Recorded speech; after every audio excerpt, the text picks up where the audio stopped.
United boys, welcome back to the channel. दोस्तों, Sesko की news अभी हजम नहीं हुई थी कि कार्लोस बलेवा आ चुका है। अब बात करेंगे इसके बारे में इस वीडियो में। तीन चीजें मैं आपको बेसिकली बताऊंगा और आपको कुछ और जानने की जरूरत नहीं है। पहला, ये कार्लोस बलेवा क्यों देख रही है यूनाइटेड इस मिडफील्डर को और क्या है उसकी स्ट्रेंथ्स एक्चुअल में, कुछ डिटेल डेटा के साथ इसके बारे में बात करेंगे। साथ ही साथ दूसरा, क्या यूनाइटेड ये डील कर सकती है? यूनाइटेड पे तो पैसे ही नहीं है, कर ही नहीं पाएंगे। राइट? रॉन्ग।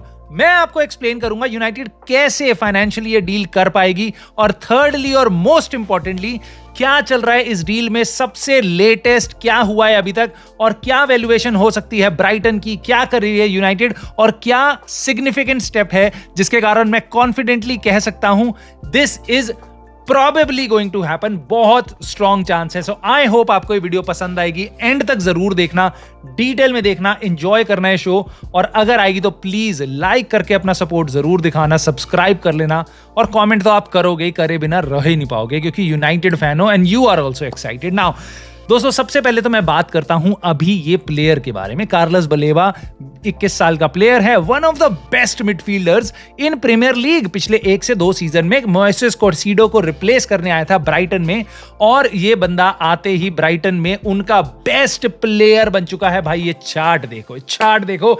एथलेटिक की तरफ से 2600 मिनट खेला है कार्लोस बलेवा, 20 साल का था सीजन की स्टार्टिंग में। और उसको बेसिकली 4 एंगल से देखा गया है यहाँ पे: अटैकिंग, डिफेंसिव, पोजेशन और प्रोग्रेशन।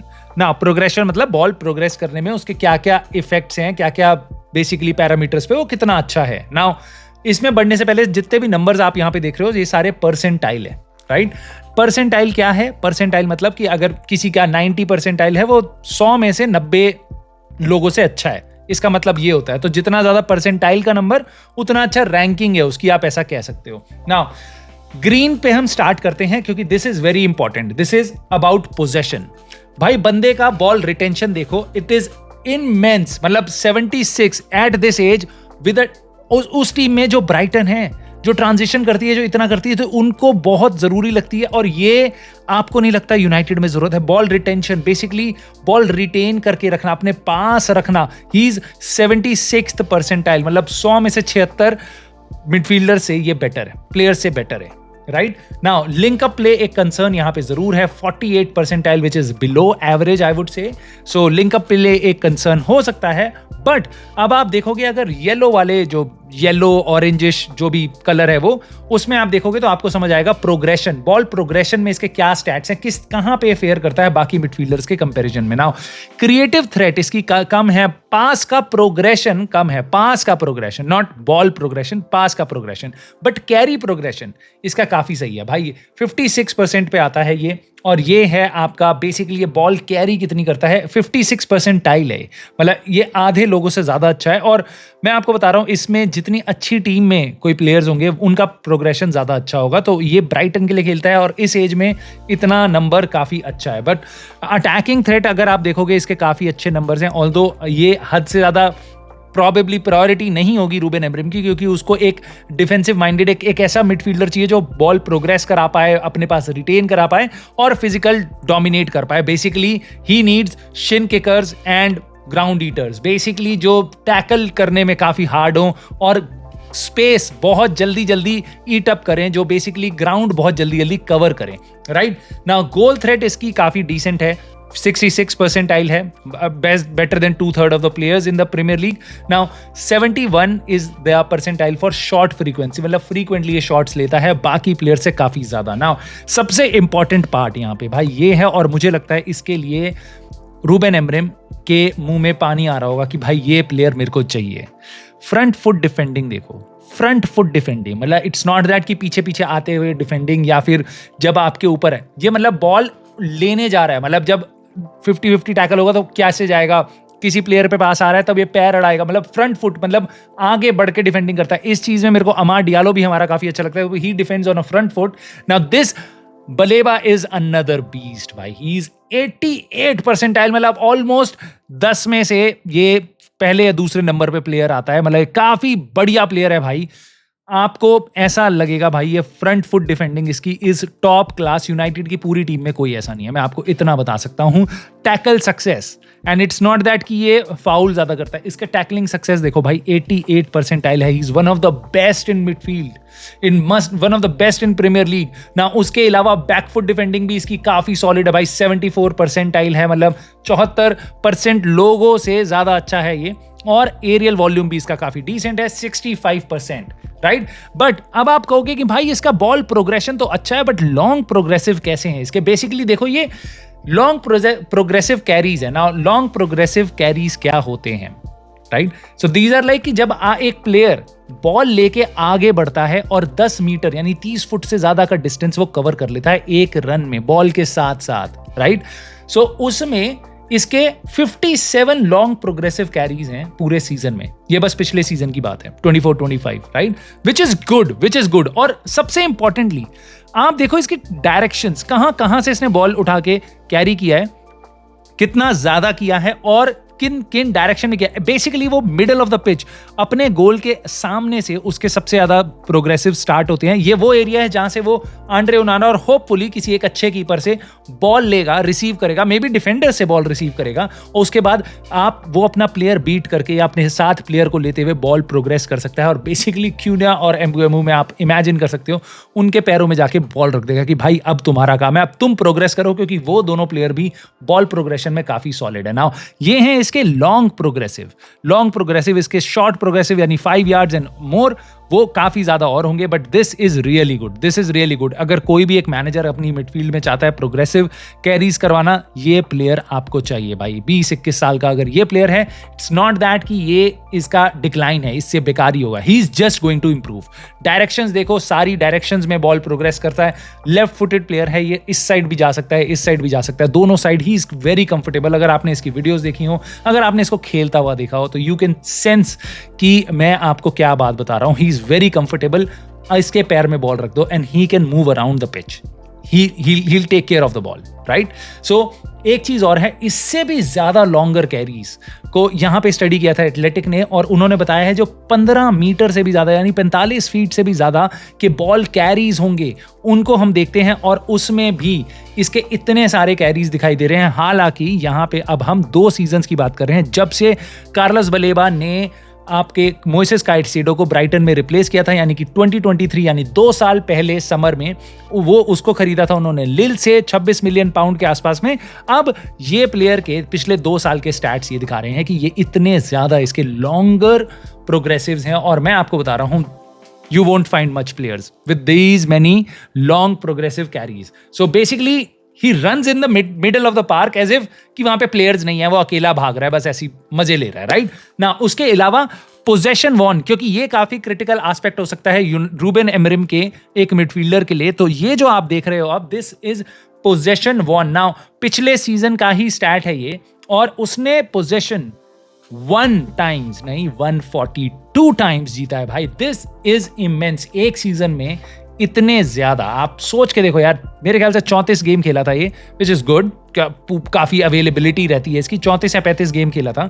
हर गेम में ये 4 बार ऑलमोस्ट, या उससे ज्यादा बार, राइट, 4-5 बार आराम से वो पोजेशन विन कर रहा है। और इनफैक्ट वो सारे गेम 90 मिनट्स भी नहीं खेला होगा, तो मेरे ख्याल से इसका जो पोजेशन स्टैट मैंने सुना था, that was above 5 possession won per game, right? And this is where he wins it. This is where he wins it. He wins it around his D area, और most importantly ये middle of the pitch। अब आप left में जो देख रहे हो, that is उसका अपना गोल, और अटैकिंग डायरेक्शन टुवर्ड्स राइट है। मोस्टली आप देखोगे सेंटर पिच के आसपास, और लेफ्ट में भी राइट में भी, दोनों जगह काफी कंफर्टेबल है। और मिडफील्ड में जो बॉल जितने नंबर पोजेशन जीतता है, निकालता है बॉल वापस पोजेशन, और then you start thinking about connect the dots, उसकी आपकी front foot defending, tackling success और पोजेशन वॉन, ये सब कुछ रिलेट करता हुआ आपको यहाँ पे दिखाई देगा, राइट? और ये चीज देखोगे आप तो बोलोगे भाई ये प्लेयर लिटरली क्या माइकल कैरिक का छोटा भाई है भाई। लॉन्ग पासेस देखो इसके, लॉन्ग पासेस इसके 32 मीटर्स या उससे ज्यादा के पासेस को बोलते हैं लॉन्ग पासेस, वहां पे डिफाइन किया जाएगा। और बस पिछले सीजन का स्टैट है भाई, ये पिछले सीजन के बेसिकली नंबर्स हैं। 86 लॉन्ग पासेस उसने अटेम्प्ट किए थे। Passing accuracy is something like कि भाई 8 में से 5 पासेस उसके कंप्लीट होते हैं। It is not just that कि प्लेयर की गलती होती है उसमें, कितनी बार लॉन्ग पासेस में जो रिसीवर होता है वो रिसीव नहीं करता, बट अल्टीमेटली 62% एक्यूरेसी है इसकी, which is good for long passes, decent for long passes I would say. और सबसे इंपॉर्टेंट चीज तो मैं आपको अब इस डेटा में देख के मैं आपको बताऊंगा क्या है। फिलहाल नंबर्स पे बात करें, 53 successful long passes, 33 unsuccessful long passes. I think 53 successful long passes out of 86 is a very decent number, but most importantly look in the directions, look in the directions, क्योंकि अब देखो आप जो उसके सक्सेसफुल पासेस रहे हैं long range, वो ज्यादातर आपको कैसे दिखाई देते हैं। या तो वो आपको ऐसे नहीं दिखाई देंगे कि अपने डी के पास से उसने वाला है सीधा रास्मस हॉयलैंड वाला पास और सेस्को वाला पास अब जाएगा, जो वो नहीं है, वर्टिकल नहीं है। दीज आर मोस्टली हॉरिजॉन्टल और डायगोनल, यानी कि ये रिप्रेजेंट करता है the change of direction, change of ball, change of attack, change of possession. Basically field को खोलता है। आप देखोगे कितनी बार उसने लेफ्ट से बॉल पिक करी है और राइट की तरफ डायगोनल पासेस दिए हैं आगे राइट विंग पे, और सिमिलरली राइट से बॉल पिक करी है और लेफ्ट विंग पे पासेस दिए हैं। चाहे वो अब आप लेफ्ट विंग बैक को खिला सकते हो या अपने मथेउस क्यून्या को नंबर 10 को खिला सकते हो या स्ट्राइकर को, बट ये left to right, right of to left, basically switch of play, ये इसका एक्सीलेंट है। और मैं आपको बता रहा हूं, जब मिडफील्ड में आपको लोग प्रेस करने की कोशिश करते हैं, this is something you would want in your midfielder, कि आपके आसपास के प्लेयर्स को जब प्रेस कर रही है ऑपोजिशन वाली टीम, तो आप long passes, long range passing अपने यूज करके स्विच कर सकते हो प्ले, क्योंकि दूर कोई ना कोई तो प्लेयर आपका खाली होगा। क्यों? क्योंकि उन्होंने, ऑपोजिशन ने आपको, आपके आसपास वाले प्लेयर्स को प्रेस करना शुरू किया है। सो अगर एक प्लेयर प्रेस रेजिस्टेंट है, जिसकी फिजिकलिटी है, जिस पे लॉन्ग पासेस हैं, स्पेशली लॉन्ग पासेस ऐसे जो स्विच ऑफ प्ले को बेसिकली क्रिएट करते हैं, एनकरेज करते हैं, so then you get a press resistant midfielder, जो बेसिकली रूबेन अमोरिम चाह रहा था, विच इज गुड। भाई इस प्लेयर में मेरे को अभी तक सब कुछ प्यारा लग रहा है। उसका प्रोग्रेसिव पासेस भी देख लो भाई, यहाँ पे प्रोग्रेसिव पासेस क्या हैं, अटैकिंग 2/3 में, मतलब पिच को अगर 3 हिस्सों में आप बांट दो तो अटैकिंग वाली साइड के 2 हिस्से, यानी अपने डी के, अपने हाफ के अंदर से हल्का सा, वहां से लेके ऑपोजिशन गोल तक अगर आप बॉल लेते हो और उसके बाद 25% से ज्यादा का distance towards, closer towards goal पहुंच जाते हो, this is the ball progressive pass, right? This is termed as a progressive pass. अगर वो ज्यादा दिमाग नहीं लगाना उसमें, तो बेसिकली वापस इसमें मैं आपको एक ही चीज दिखाऊंगा, इसमें मैं आपको वापस दिखाऊंगा 57 प्रोग्रेसिव पासेस हैं इसके। Again going in all directions, not just straight, not just sideways, it's progressive passes. और आप देखो मतलब वापस डायगोनल कितने सारे हैं टेढ़ी मेढ़ी डायरेक्शन में। इट इज जस्ट दैट कि मिडिल ऑफ द पिच उसको राइट भी दिखाई दे रहा है, लेफ्ट भी दिखाई दे रहा है, और वो सब कुछ करने को तैयार है भाई। आई थिंक ये एक 21 साल का अगर प्लेयर कर सकता है, एक ब्राइटन के सिस्टम में कर सकता है जो बहुत अच्छी टीम है, यूनाइटेड में अपने आसपास ब्रूनो, कैजेमीरो, इन सब के अंडर वो काफी बेटर प्लेयर बन सकता है। Yes, you can always argue कि यूनाइटेड में आके शायद वो खतरनाक भी हो सकता है, क्योंकि यहां पे आके अच्छे अच्छे प्लेयर्स फेल हो जाते हैं, but I think this is immense talent. You have already seen it Premier League में, ब्राइटन की जर्सी में, बट क्वेश्चन इज क्या यूनाइटेड ये डील कर सकती है? पैसे की बेसिकली क्या सिचुएशन है? तो दोस्तों ये देखो आप, यहां पे आपको दिखाई देगा बेसिकली एक चार्ट दिखाता है पिछले कुछ सालों में हमने कितना बेसिकली पैसा यूज किया है और कितनी हमारी कैपेसिटी थी। तो जो आपको रेड बार ऊपर दिखाई दे रहा है, ये हमारी क्रेडिट कैपेसिटी है, और जो आपको ग्रे, जो अंदर नीचे ट्रायंगल्स दिखाई दे रहे हैं रेड, वो हमने कितना यूज किया है, जो ग्रे एरिया है, दैट इज हम और पैसा जितना और मार्केट से उठा सकते हैं। नाउ क्रेडिट कैपेसिटी क्या है? देखो, सबसे पहली चीज हमारे को, मैं आपको पहले दिन से बोल रहा था, पीएसआर कंसर्न नहीं है, पीएसआर कंसर्न नहीं है, पीएसआर कंसर्न नहीं है। जो इस चैनल के साथ जुड़े हुए हैं उनको अच्छे से पता होगा, मैं बार बार बोल रहा था, हमारी प्रॉब्लम है कैश, हम पे कैश नहीं है। और गिवन द फैक्ट कि हमने कोई प्लेयर सेल नहीं किया, और गिवन द फैक्ट कि हमने 3 प्लेयर ऑलरेडी इतने महंगे महंगे साइन कर रहे हैं, एज्यूमिंग कि सेस्को की डील ऑलरेडी हो चुकी है, तो हमने 3 बड़े साइनिंग्स करी हैं, तीनों की तीनों 60-65 मिलियन से ऊपर की, राइट? सो अब हम पैसा कहां से जनरेट कर रहे हैं और बलेबा को कहां से हम खरीद पाएंगे? So this is your answer, this is your answer. It's just like cash नहीं है मेरे पास, बट क्रेडिट कार्ड तो है। और यूनाइटेड पे एक्चुअल में 3 क्रेडिट कार्ड्स हैं। बेसिकली हम पे 3 अकाउंट्स है, 2 बैंक ऑफ अमेरिका के साथ और एक संटेंडर के साथ। सो ये 3 बैंक है जिनके साथ हमारे अकाउंट है, एक बैंक के साथ 2-2 अकाउंट्स है। बेसिकली इन तीनों अकाउंट्स में हम पे 100 मिलियन पाउंड्स, 100 मिलियन पाउंड की क्रेडिट फैसिलिटी है, यानी कि आपको पैसा जनरेट नहीं करना, आपको बस कर्जा लेना। It's just like spending on a credit card, you just have to pay it back. Interest लगता है थोड़ा, यस, बट आप यहां से पैसा जनरेट कर सकते हो। बेसिकली जनरेट क्या, खर्च कर सकते हो। अब यूनाइटेड, आप बोलोगे भाई पैसा तो खर्च कर दिया, बट पीएसआर का क्या? पीएसआर तो आप कह रहे हो पंगा नहीं है। क्यों कह रहे हो आप पंगा नहीं है, और क्यों अगर मैंने ये पैसा खर्च कर दिया तो अगले साल मैं पीएसआर में फंस तो नहीं जाऊंगा? एग्जैक्टली ये आंसर मैं आपको करने के लिए लाया था इस वीडियो में। अब ये देखो भाई, ये बताता है आपको कि कहां है यूनाइटेड का पीएसआर का प्रेशर। नाउ आपको बातें बताई गई होंगी, बहुत सारी रीजंस बहुत सारे दिए होंगे कि क्यों यूनाइटेड पैसे खर्च नहीं कर पाती, ब्ला ब्ला ब्ला, और बहुत से ज्ञानी लोगों ने पीएसआर के बारे में बहुत कुछ बताया होगा। बट मोटी बात आपको इतनी बता दूं मैं, 3 साल में 105 मिलियन तक आप लॉसेस झेल सकते हो, राइट? पीएसआर कुछ नहीं कहता।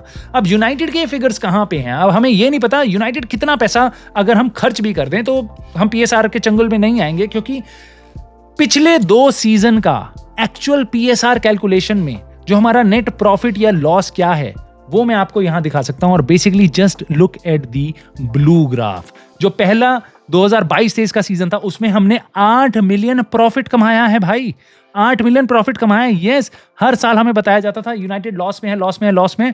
8 मिलियन प्रॉफिट था हमारा। और लास्ट ईयर 2023-24 वाले में हमने 18 मिलियन लॉस किया। तो यस, हमने लॉस किया है, but it is just 10 million pound का लॉस, राइट? हमें 105 का हम और लॉस कर सकते हैं, राइट? 105 तक का हम 3 साल के पीरियड में कर सकते हैं। Of course you don't want to basically lose 95 million pound in this year 105 करने के लिए, क्योंकि ये वाला साल अगले 2 साल तक और कैलकुलेट किया जाएगा। बट बेसिकली मोटी बात इतनी है, यहाँ पे यूनाइटेड पे पैसा है, क्रेडिट के थ्रू पैसा है इस डील को करने का। यूनाइटेड पे पीएसआर रूम है।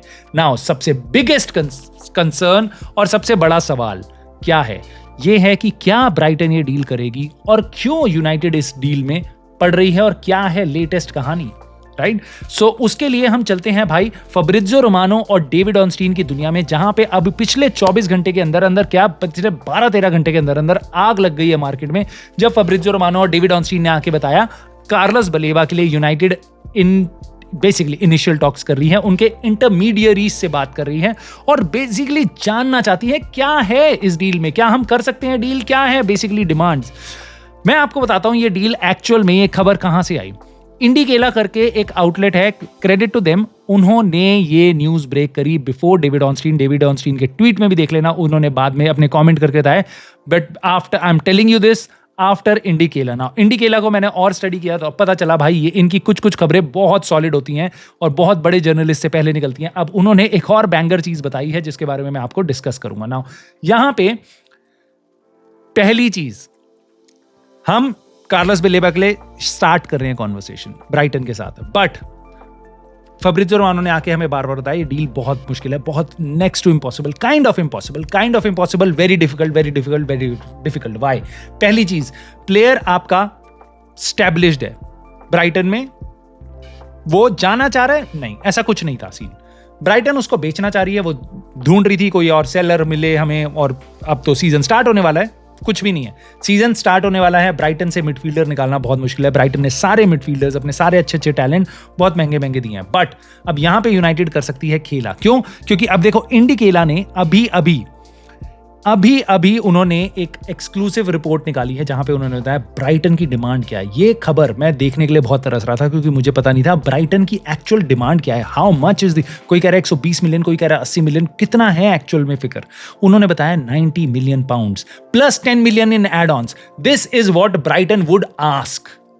आज की डेट में closer to the window this would be their ask कि भाई हमें 100 मिलियन पाउंड दे दो, उससे कम में हम सेल नहीं करेंगे। I think this is not crazy. Yes, I'll tell you why. Now, interestingly, United 70 million के आसपास इसको वैल्यू करती है। Now, United अब चल रही है चालें जो मेरे को देख के बहुत सही लग रहा है। हमने ऑलरेडी बलेबा के कैंप वगैरह से जाके बातें करी हैं और हमने काइंड ऑफ प्लेयर को अनसेटल करना स्टार्ट कर दिया है। अब ये रिपोर्टेड रूमर्स हैं इंडिकेला की तरफ से, अब कितने ट्रू हैं कितने नहीं ये ध्यान से सुनना।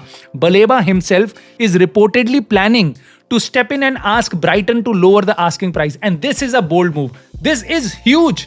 अब बलेबा सोच रहा है कि भाई मैं ब्राइटन से जाके बात करूंगा कि मुझे जाना है। Basically he can start to उनको उनके लिए प्रॉब्लम क्रिएट कर सकता है। और आप नहीं चाहोगे आप ब्राइटन जैसी टीम में आपका एक मिडफील्ड जो मेन मीस्ट्रो है, आपके टीम की एक जान है प्लेयर, राइट, वो अनसेटल्ड है नए सीजन से पहले, और अगर आपको 70-80 मिल रहे हैं, probably you would be thinking now again ये पैसा बहुत ज्यादा क्यों नहीं है, मैं आपको बताता हूं। 21 साल का प्लेयर है, 5 साल का कॉन्ट्रैक्ट दोगे, आपको 5 बार में बेसिकली टोटल अमाउंट को डिवाइड कर लो, अगर आप इसको 80 मिलियन की डील करते हो, 16 मिलियन ही आपको इस बार देना पड़ेगा, और उसके बाद हर साल आप 16 मिलियन दोगे अगले 5 साल तक। और भाई ये ऐसा प्लेयर है ना, आप इसको लेके आ जाओ, 3 साल बाद इसको आप वैसे ही 100 मिलियन में आराम से, उससे ज्यादा में बेच दोगे। ऐसा टैलेंट आप साइन कर रहे हो, मे बी उससे ज्यादा में, राइट, और मे बी आपको सेल करना ना पड़े, अगले 5-10 साल तक ये प्लेयर आपको he can take care of you. Of course there are so many assumptions here, but मुझे नहीं पता यूनाइटेड क्या करेगी, बट मुझे ऐसा जरूर लग रहा है United have a very strong chance, and even after doing Sesko, this could be really on the cards. Now sceptic in me, जो मैं आपको पता है मैं बहुत ज्यादा कनेक्ट करने की कोशिश करता हूं डॉट्स, तो अब मैंने एक डॉट्स कनेक्ट वापस यही किए हैं जो मैंने आपको कल की वीडियो में बताया था। प्रोटेस्ट आ रहे हैं, प्रोटेस्ट आने के अगले दिन ये खबरें आना, इनके बीच में भी कोई कनेक्शन हो सकता है। Maybe this is the last attempt from Ineos and Glazers to just kill those protest, क्योंकि एक बार ये प्रोटेस्ट किल ऑफ हो गए, नई नई साइनिंग्स आ गई, तो probably they'll just continue with the stadium plans, or Glazers will stay. Now I won't get into Glazer thing now, Glazers and Ineos, but I'll tell you this. You think United can pull this deal off? क्या हम ये कर सकते हैं deal? क्या हमें करनी चाहिए डील 80-90 मिलियन पाउंड की? और क्या आपको लगता है बलेबा यूनाइटेड में आके एक सक्सेसफुल प्लेयर बन सकता है रूबन एमब्रेम के अंडर? प्लीज मुझे कमेंट करके बताना, और अगर आपको वीडियो ठीक लगी हो तो प्लीज लाइक और सब्सक्राइब करके मेरी हिम्मत बहुत बढ़ाना भाई। I love you all and I'll see you soon in the very next video.